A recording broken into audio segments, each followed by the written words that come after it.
LibriVox.org. Recording by Rick Vina. History of Egypt by F. C. H. Wendell. Chapter 2. The Old Empire, from the union of the Upper and Lower Countries to the close of the Sixth Dynasty, about 3200 through 2400 BC.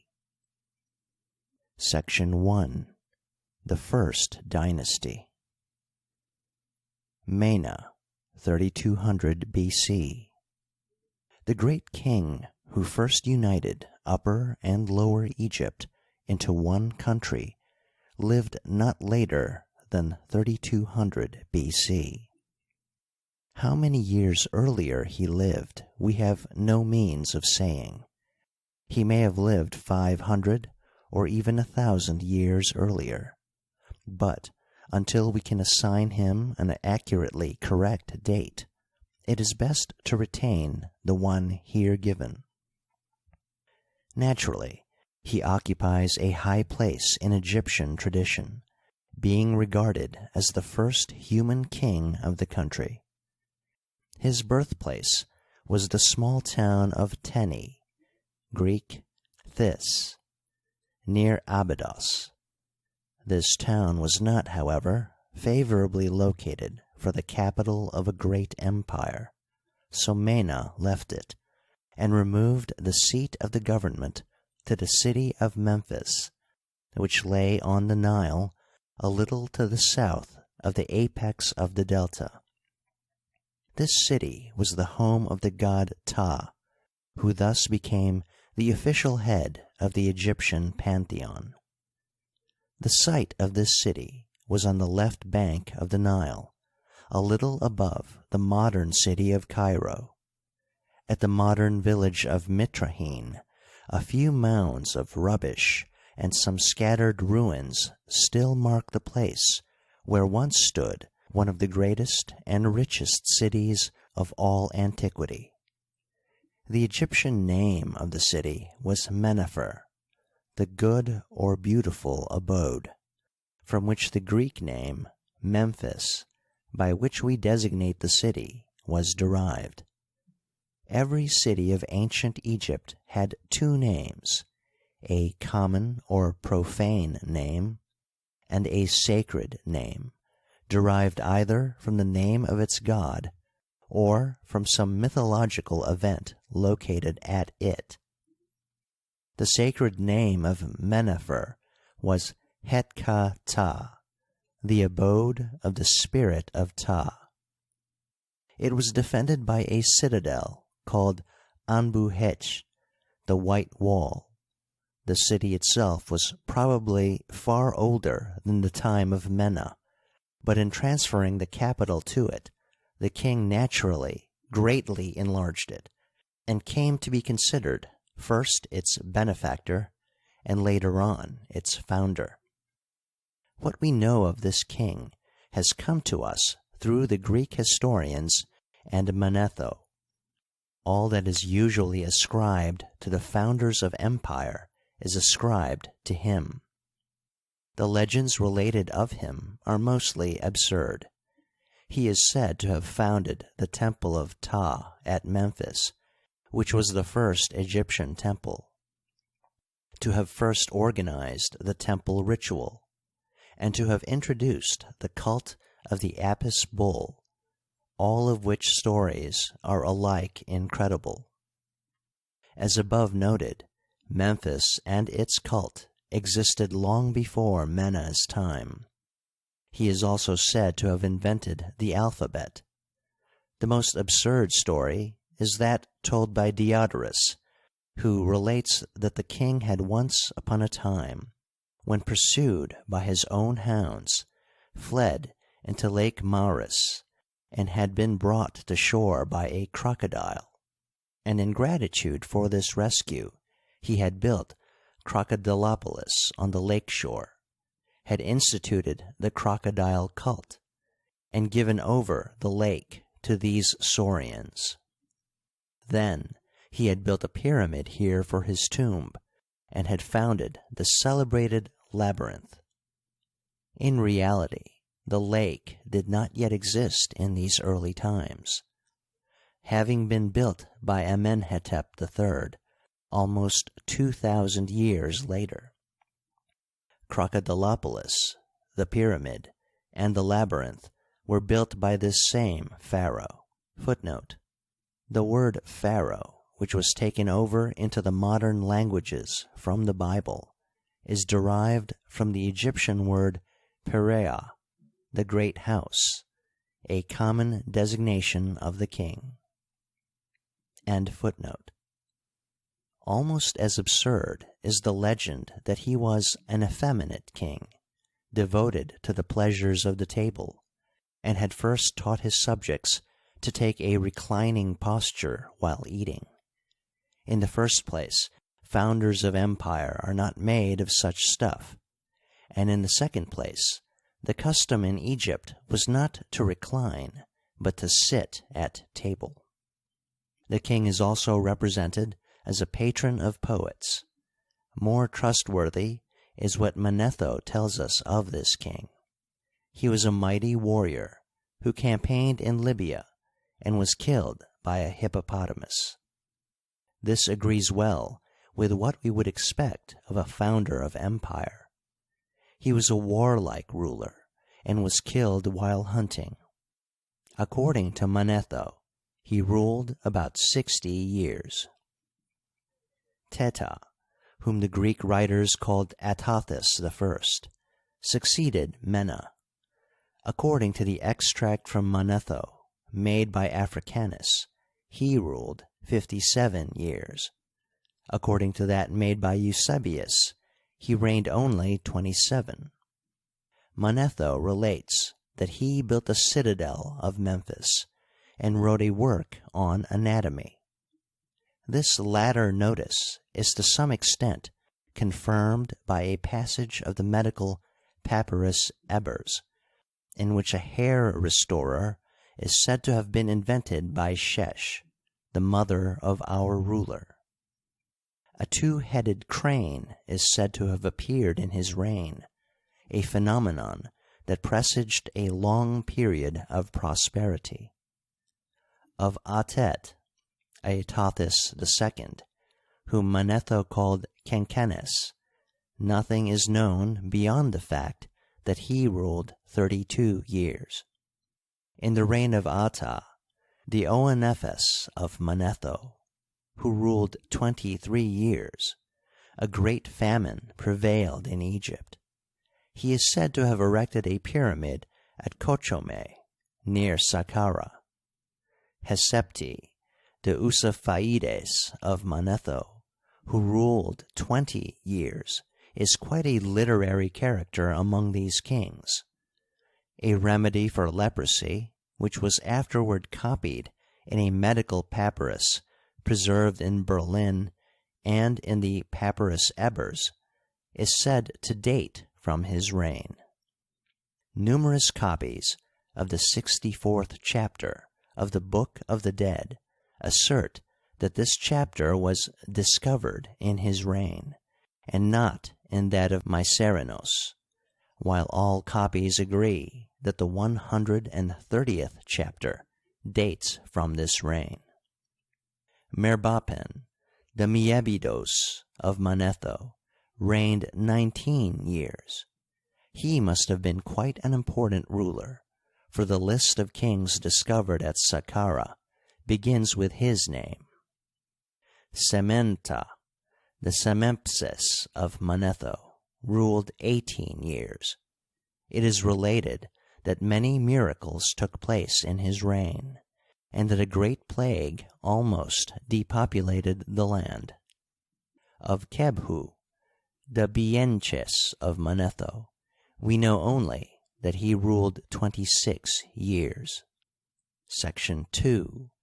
The Second Dynasty. Neterbau, the Retjau of the list of kings found at Abydos, the Boethos of Manetho, reigned 38 years. Manetho relates that during his reign an earthquake at Bubastis swallowed up many people. Kakau, the Kaichos of Manetho, reigned 29 years.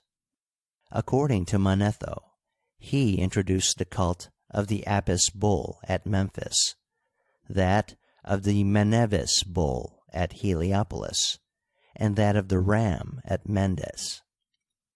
This legend is incredible and unhistorical. These cults were all as old as the cities in which they were practiced, and antedated the union of the two countries by many centuries. Ba-en-Neter, whom Manetho calls Binothris, reigned 47 years. He seems to have been an important lawgiver. If we can credit the account of Manetho, it was this pharaoh who first legalized the succession in the female line. This was of great importance throughout the course of Egyptian history, for according to this law, a woman could sit on the Egyptian throne, and many a dynasty based its right to the throne on the law of female succession. Of Watchnes, the Tlas of Manetho, we know only that he reigned 17 years. Sent, called Sethenes by Manetho, who ruled 41 years, is said to have revised a medical treatise written in the reign of Hesepti. Perabsen, possibly the Chaires of Manetho, reigned 17 years. Neferkara, the Nefercheres of Manetho, is said to have ruled 25 years. Under him, Manetho says the Nile ran honey for 11 days. Maspero, following Mariette, places in this dynasty some monuments which are certainly older than the times of the fourth dynasty. They are few in number, but show certain striking peculiarities which prove that they belong together. But we cannot fully verify this very plausible hypothesis until we have more of these monuments. For the present, it is certainly better not to ascribe them to any particular period, but to say merely that they are older than the times of the fourth dynasty. The same may be said of the great Sphinx of Giza, the age of which is unknown. Section 3. The Third Dynasty. How the Second Dynasty came to an end and the third ascended the throne, we do not know. In fact, our knowledge of the first three dynasties is limited to the names of the rulers and a few legends. Neferkasokar was the first king of this dynasty. Manetho calls him Necherophes and ascribes to him a reign of 28 years. The same historian relates that in this reign the Libyans revolted, but as the battle was about to begin, they became frightened at seeing the moon apparently greatly enlarged, and fled from the field. Tosorthos ruled 29 years. Manetho relates that he was a great builder and had perfected the system of writing. He was also a great physician, and for this reason had been identified with Asclepius by the Greeks. Of the other rulers of this dynasty, we know only the names. Huni, the last of these kings, the Kerpheres of Manetho, who ruled 26 years, was the immediate predecessor of King Snefru, the founder of the fourth dynasty. Section 4. The Fourth Dynasty.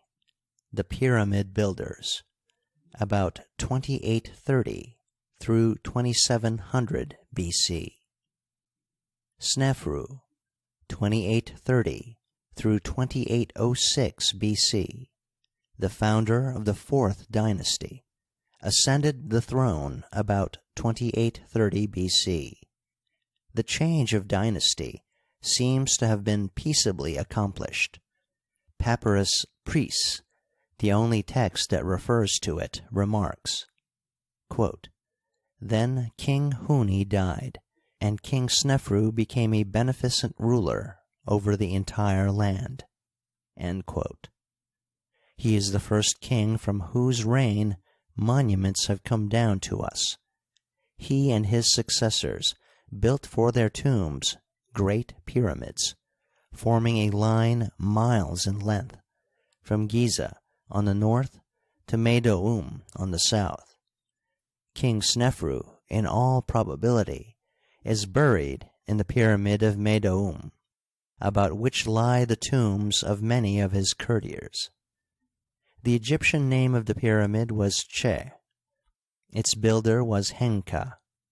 Of historical events of this reign we know but little. A legendary papyrus preserved in St. Petersburg tells of an incursion of the Asiatic Bedouins, known as Amu. To guard against these inroads, a line of forts was established stretching across the Egyptian part of the Isthmus of Suez. This string of forts is frequently mentioned in the texts, and its official name, Anbu Heku, Wall of the Princes, gave rise to the mistaken impression that the Egyptians had built a wall across their eastern frontier. One of these forts, named after King Snefru, Ea Snefru, is mentioned in the memoirs of a noble who lived over 1,000 years later. But King Snefru was not content with repelling the inroads of the Asiatics. He was bent on enlarging his empire. On the Sinai Peninsula there were located rich copper and malachite mines, which the Egyptians worked in very early times. Whether Snefru was the first king who opened these mines, or whether they had been opened to the Egyptians by some previous king, we do not undertake to say, but it is a fact that he is the first king of whom monuments have been found on the peninsula. Inscriptions at both of the great mining camps at Sarbut el-Kadem and Wadi Maghara tell of the king's campaigns against the Bedouins of the region, who were called Mentiu Satet, and who seem to have seriously resented the encroachment of the Egyptians. They were, of course, beaten, but could never be wholly subdued, and gave much trouble in later reigns. Snefru died after a prosperous reign of 24 years. Chufu, 2806 through 2782 BC. When Snefru died, he left to his oldest son and successor a great and flourishing kingdom. This king is the Cheops of Herodotus.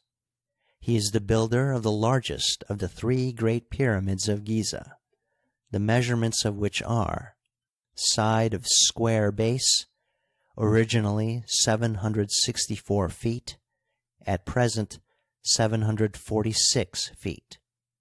Perpendicular height, originally 480 feet, now 450 feet. And height of slope, originally 611 feet, at present 568 feet. Inside of this great mass of solid masonry, there is the chamber in which the sarcophagus of the king was deposited. This chamber is approached by a series of narrow passages, which were, after the sarcophagus was in place, blocked up in a very ingenious manner. The Egyptian name of this pyramid was Chut. I may here mention some general facts which hold good for all the pyramids of Giza. Each one had connected with it a funereal temple dedicated to the memory of the king buried in the pyramid. All of the pyramids were built as planned, a fact that the recent measurements of W. Flinders Petrie have demonstrated beyond a doubt.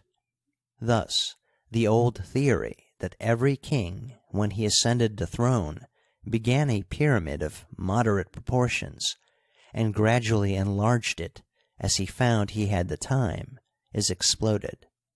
The reader will find a full expose of these facts in Mr. Petrie's admirable book, The Pyramids and Temples of Gizeh. About each pyramid lay a number of smaller pyramids, probably the tombs of the members of the royal families, as well as the tombs of the nobles that had lived at the court. This king was a great builder. The temple of the Lady of the Pyramids, Isis, and the foundation of the Temple of Hathor at Dendera are attributed to him. Two cities, Menet Chufu, the modern Minya, north of Hermopolis, and Chufu Kebet, bear his name. Like his predecessor, he was compelled to make a campaign against the Mentiu Satet on the Sinai Peninsula, who it seems had again begun to molest the Egyptian miners. The classical accounts of this king are all unreliable. Herodotus gives him a reign of 50 years, and Manetho says he reigned 63, while we know from the Turin Papyrus that he ruled only 24 years. The classical historians would also have him appear as a great tyrant who closed the temples in order that the Egyptians might all labor continuously at his pyramid, and who, when money failed him, prostituted his own daughter in order to raise funds. The chief responsibility for these stories rests on Herodotus. Manetho attempts to reconcile history and legend by relating that the king, whom he calls Sophus, had repented in his old age and had written a book that was regarded as sacred.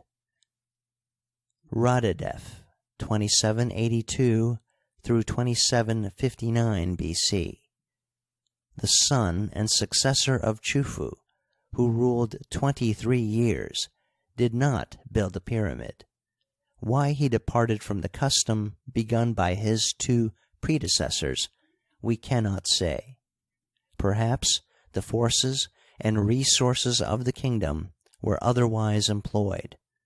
We know, however, absolutely nothing of this comparatively long reign. Chafra, 2758 through 2750 BC. The Chephren of Herodotus is the builder of the second great pyramid of Gizeh, the Egyptian name of which is Oer, the Great One. This pyramid is somewhat smaller than that of Chafra's father, Chufu, but it is still of respectable size. Its dimensions are: length of side of square base, originally 707 feet, now 690 feet. Perpendicular height, originally 454¼ feet, now 447 feet. Inclined height, originally 572 feet, at present 563 feet. Like all the other pyramids of Gizeh, this one is built of blocks of limestone taken from the quarries of Tura, Egyptian name Roeu, in the hills on the east bank of the Nile, opposite Memphis.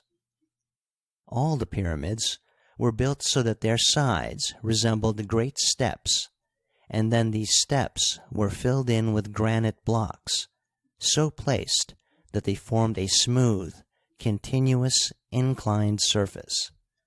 Part of this coating of granite is still left on the upper part of this pyramid.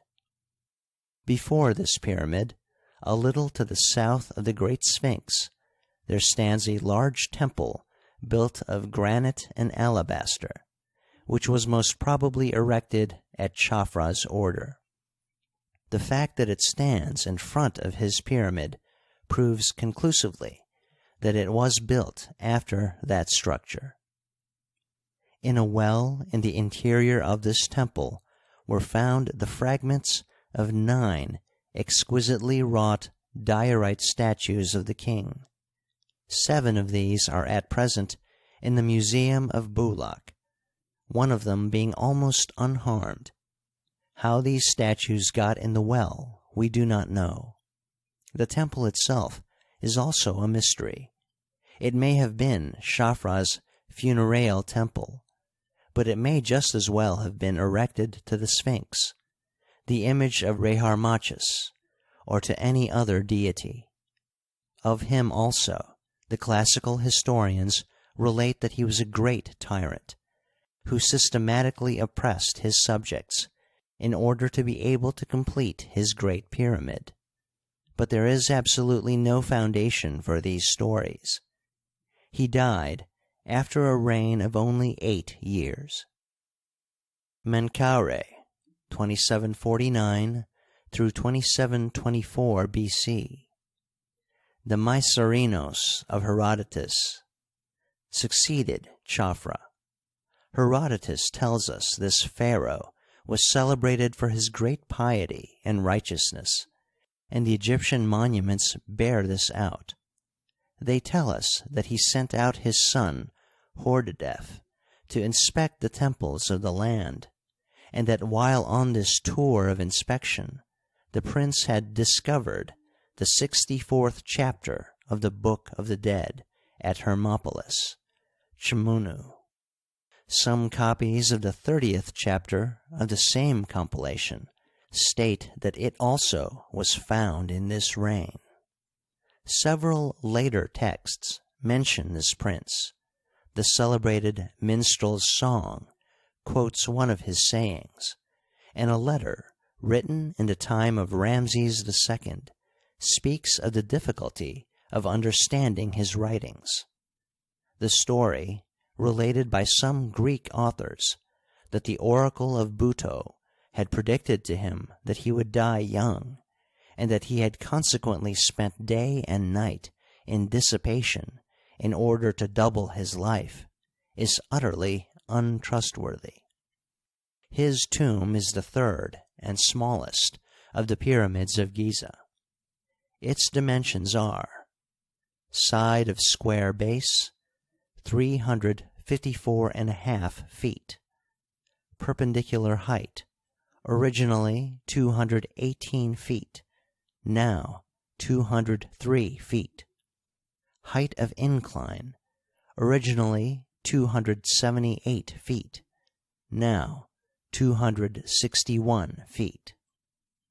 The order to erect this structure and the account of the work are given in an unfortunately extremely mutilated inscription in one of the tombs of Giza. The name of the pyramid was Heri. Although a systematic attempt to destroy this pyramid was made in 1196 A.D., it is the best preserved of all the pyramids of Giza. In the chamber, Vyse found the stone sarcophagus and fragments of the wooden mummy case of this king. The former was lost in a shipwreck. The latter are preserved in the British Museum. How long this pharaoh ruled we cannot say, as the Turin Papyrus has a break at his name. We must, therefore, for the present, take the years given by the most trustworthy of the classical writers, Manetho, who states the king ruled 25 years. Shepseskaf, 2723 through 2701 BC. Of this king we know very little. An interesting description was found in the tomb of his favorite, Tashepses. This man was born in the reign of Menkaure and was educated together with the royal princes. His career as an official falls almost entirely within Shepseskaf's reign. This king gave his favorite, his daughter Meatche, in marriage, and heaped honors upon him. It is a characteristic fact that neither in this biography nor in any other inscription of this time do we meet with any mention of warlike expeditions. The monuments, however, make frequent mention of the king's trips through the country, of festivals, and of buildings erected by the pharaoh. Herodotus tells us that the successor of Mycerinos, whom he calls Asychus, built a pyramid of brick and enlarged the southern peristyle of the Ptah temple of Memphis. Diodorus, who calls him Sasychus, mentions him as one of the 5 great lawgivers of Egypt. One of his alleged laws is mentioned by Herodotus, allowing a debtor to pawn his father's mummy. In case the mummy were not redeemed, he would lose for himself and family the right of burial.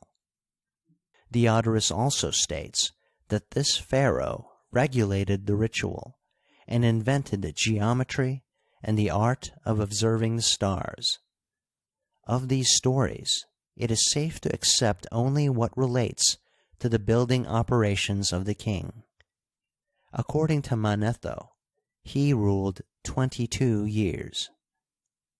2 kings, Sebercheres and Tamphthis, are mentioned by Manetho as belonging to this dynasty, but their names have not yet been found on the monuments. Section 5. The Fifth Dynasty, 2700 through 2560 BC. The change of dynasty seems to have been peaceably accomplished, for we find that men who had held office under the preceding dynasty were retained by the kings of the new house.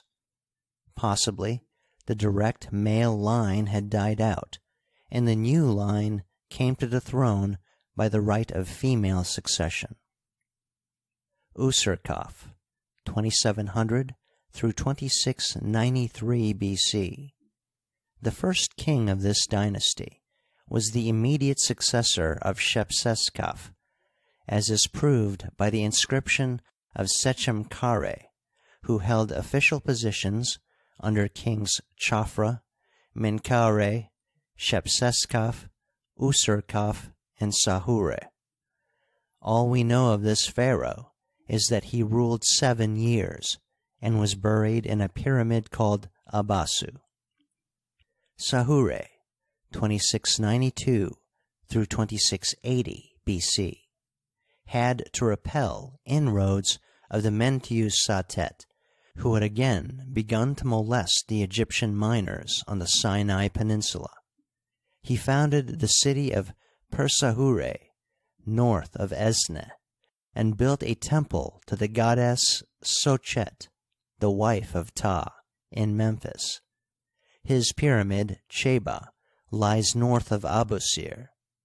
Sahure ruled 12 years. Neferarkare, 2679 through 2672 BC.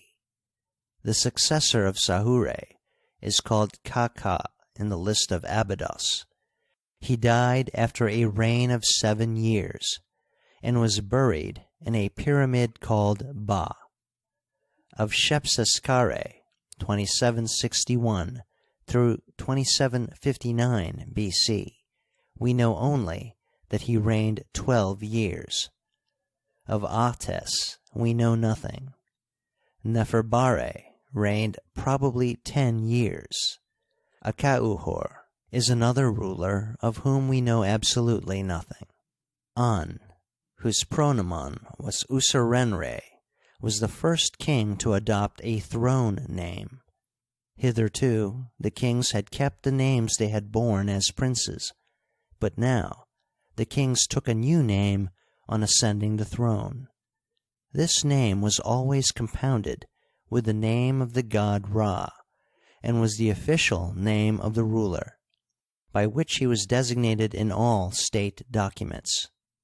The name of Ra was chosen in all probability because this god was considered as the first divine king of Egypt. The king, however, retained his old name, placing before it the title Sa-Ra, son of Ra. Thus, An's name now was King of Upper and Lower Egypt, User-en-Ra, the son of Ra, An. Not content with these two names, the pharaohs took three other names on ascending the throne, answering to the three titles: Horus, Lord of both lands, and Horus Nubti, that is, Horus the conqueror of Set. In olden times, the kings used one and the same name with these three titles. Thus, the full name of Amenemhat I was the Horus Nem-Mesut, renewer of births, Lord of both lands; Nem-Mesut, Horus Nubti, Nem-Mesut, King of Upper and Lower Egypt; Sehotep-Ab-Ra, the son of Ra, Amenemhat. In later times, the pharaohs took a separate name with each title. Thus, the full name of Ramses II was Horus, the strong steer, beloved of Mut, Lord of both lands, he that protecteth Egypt and subdueth the barbarians; Horus Nubti, rich in years, great in victories, king of Upper and Lower Egypt; Ra User Mat Setep-en-Ra, that is, Ra, strong in truth, chosen of Ra, the son of Ra, Ramesu-Meri Amon, Ramses, beloved of Amon. Frequently, other titles are added, and the titulature becomes a hymn on the king. An warred on the Sinai Peninsula with the Mentiu Satet. He died after a reign of 10 years. Menkauhor ruled 8 years. All we know of him is that he, too, worked the copper and malachite mines of the Sinai. Dedkar-Ra-Assa ruled 28 years. In the 4th year of his reign, he sent an expedition to Wadi Maghara on the Sinai.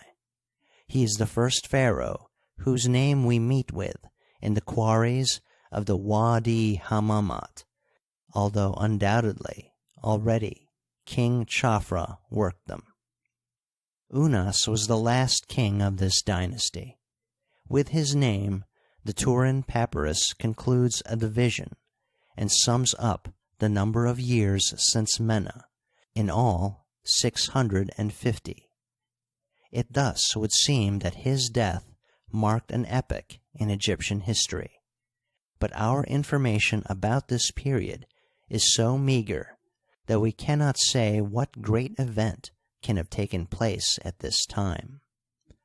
Unas had been appointed co-regent by his father Asa. He does not seem to have undertaken any warlike expeditions. He was, however, a great builder, erecting a temple to the goddess Hathor near Memphis. In the Fayoum there was a city called Unas after him, and probably founded by him. The diorite he needed for these works he quarried in Hammamat. After a reign of 30 years, the king died. Section 6. The Sixth Dynasty, about 2560 through 2400 BC. Teta was the founder of the new dynasty, and seems to have been the immediate successor of Unas. It would seem, however, that the new dynasty did not gain the throne without a struggle. 2 kings are mentioned who belong about in this time, Ati and Imhotep, both of whom quarried stone in the Wadi Hammamat. they were most probably pretenders to the crown. Teta triumphed over all his rivals and ascended the throne about 2560 B.C. Whatever struggle there was seems to have been short-lived and is not mentioned in the inscriptions. These inscriptions are chiefly those of nobles, and though they are, despite their brevity, accurate biographies, recounting the possessions and offices of the nobles they treat of, they touch on matters of state only incidentally. Of the history of this king we know absolutely nothing. Manetho has preserved a legend that he was murdered by one of his bodyguard. According to the same historian, he ruled 30 years. This pharaoh was buried in a pyramid near Saqqara, which was opened in 1881. The Egyptian name of the structure was Dedasu. The opening of this pyramid was of the greatest importance for religious history, but of none whatever for secular history, the walls being covered with long religious texts containing not the slightest historical allusion. After Teta, the list of Abydos mentions a king Ouser-Kara, of whom we know nothing. Perhaps this was the king's throne name and was put here by mistake. Meri-Ra-Pepi, 2530 through 2510 B.C., who ascended the throne about 2530 B.C., is the greatest monarch of this dynasty. Pepi was the immediate successor of Teta, but we do not know whether he was related to his predecessor or not. Pepi's empire embraced all of Egypt and the Sinai Peninsula. In the 18th year of his reign, he sent an expedition to the Wadi Maghara and was compelled to punish the Mentiu, who had again become troublesome. In the same year, he also sent an expedition to Rohanu, Wadi Hamamat, to quarry stones for some temples he was erecting. His name also appears in the sandstone quarries of Gebel Silsila, and he is the first king of whose operations here we have any tidings, though assuredly the quarries had been worked by many of his predecessors. We know that he built in Tanis, and an inscription on the walls of the temple of Dendera relates that he had found the old plan of this building prepared in King Chufu's time. He also founded a city, the governor of which, Beba, is buried at Shech Said. The greater part of what we know of his reign is gleaned from the inscription of a noble named Una. This noble began his career under King Teta in minor offices. Under Pepi, he rapidly gained distinction, rising to high offices. Early in Pepi's reign, he was made judge and acquitted himself so well in a very delicate case that he was given the exalted title of only friend to the pharaoh, and was appointed governor of the Nubian district. He now conducted, in conjunction with a justice of lower rank, a case brought by the king against Queen Amset. The case was a very delicate one, and conducted with the utmost secrecy. We do not hear the cause of action or the outcome of the case. The king was highly pleased with Una's conduct of this case, and heaped new honors upon him. The Amu Heriusha, as the Egyptians called the Syrian Bedouins, at this time began to make inroads on Egyptian territory, and it was determined to punish them. A vast army was collected from all parts of Egypt and Nubia, drilled and disciplined under the direction of Una. With this army he marched against the enemy, and in 5 successive campaigns completely routed them. Their strongholds were taken and destroyed, their crops were burned, their cattle driven off. Vast numbers of prisoners were taken, and their country was left completely devastated and almost depopulated. Pepi died soon after the close of this war, after a reign of 20 years, and was buried in his pyramid, which bore the name of Mennefer, the same as that of Memphis. This pyramid, which lies near Saqqara, was opened in 1881. Its walls are covered with long religious inscriptions. Meren-Ra Horem-Saf, 2509 through 2502 BC. On Pepi's death, his son Meren-Ra ascended the throne. Of him we know little outside of what Una tells us. This noble was made a prince by the new ruler and appointed governor of the south. In this capacity, he highly distinguished himself. He made 2 enumerations of the south, that is, twice took the census of his province, a thing that had never been done before, and that gained him great praise from the king. He was then ordered to bring a granite sarcophagus and fittings for the king's pyramid from the quarries at Elephantine. The fact that only 1 man of war was needed to escort 6 transports and 6 other vessels is a significant proof of the extent of the Egyptian power in these early times. We have already seen that Pepi I conscripted troops from the Nubian districts bordering on Egypt. In an expedition undertaken somewhat later, Una pressed Nubian tribes into his service to cut timber and build boats. Most probably, these tribes had been subdued already by King Chufu when he opened the granite quarries on the first cataract. These tribes most probably stood in a relation of semi-dependence to Egypt. They certainly retained their tribal relations and their autonomy, but were compelled to serve in the Egyptian army in case of war, and to assist the expeditions that were sent to Assuan. Outside of this, we know of this reign only that the king made a tour of inspection on which he visited the quarries of Assuan, and that he sent an expedition to the Wadi Hammamat. According to Manetho, he ruled only 7 years. He was entombed in his pyramid, which was named Chenefer. This pyramid was opened in 1881, and it was found that the walls were covered with inscriptions analogous to those found in the pyramid of his father.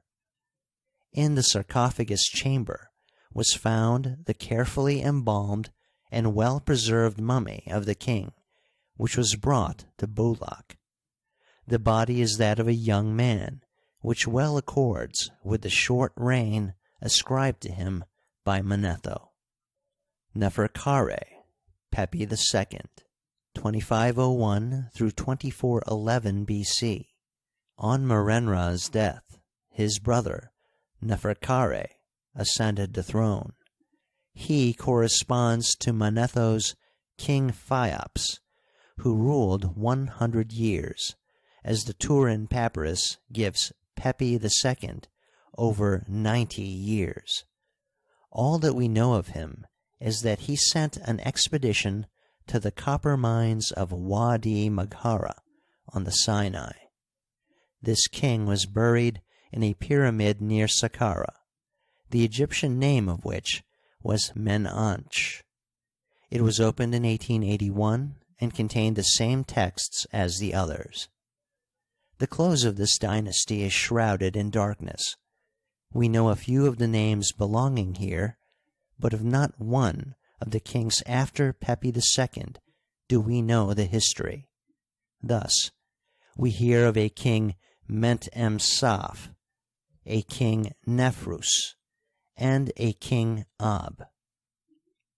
Neitaker, the Nitocris of the classical authors, belongs in this dynasty, though we cannot give her exact place. Her name is mentioned on none of the monuments, but many a legend is related of her. Herodotus tells us that after a reign of scarce 1 year, King Menthesouphus was murdered, and his sister and wife, the beautiful one with the rosy cheeks, succeeded him. She resolved to avenge her husband and brother. To this end, she had a great hall built underground, which was connected with the waters of the Nile. The river was prevented from entering by mighty floodgates. To this hall she invited all who were implicated in the murder of her husband to a banquet. When this was at its height, she herself opened the floodgates, and, the waters of the Nile streaming in, all the guests perished.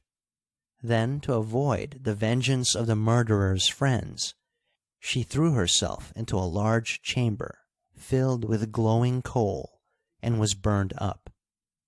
The same historian further relates that in her reign of 7 years she had enlarged the pyramid of Mycerinos, and had coated its apex with granite. There is as little foundation for one of these tales as for the other. The latter story is disproved by the fact that the third pyramid shows no traces of having been rebuilt or enlarged. An Arabic legend is also connected with Nitocris, or rather with the third pyramid. To the present day, the Arabs dwelling about the pyramids believe that the ghost of the southern pyramid hovers about it in the shape of a beautiful naked woman. Whom she sets eyes on, her smile infatuates, but she is a great coquette, alternately attracting and repelling her victim until he becomes insane and wanders aimless through the land. Many and many a one, say they, has seen her, especially at noon and sunset, hovering about her pyramid. End of chapter 2.